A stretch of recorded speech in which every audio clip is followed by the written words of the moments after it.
नमस्कार मंडळी. आता आहे थंडीचं सीझन. त्यासाठी आज मी बनवलेलं गरमागरम कॉर्न सूप म्हणजे मक्याचं कणसाचं सूप. चला तर दाखवते मी तुम्हाला कसं बनवलेलं.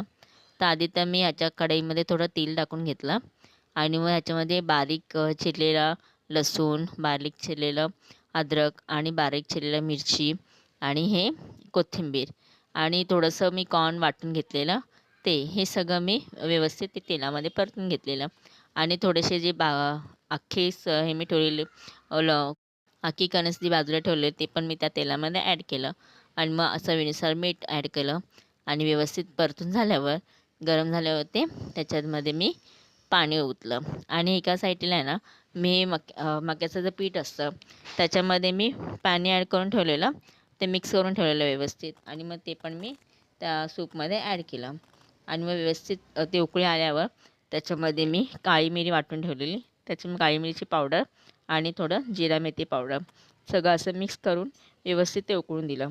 साईडला जे तुम्हाला व्हाईट व्हाईट दिसत होतं ते पूर्ण जाईपर्यंत आपल्याला हे उकळून घ्यायचं व्यवस्थित आणि तुम्ही बघू आता आता माझी सूप रेडी झालेलं आहे.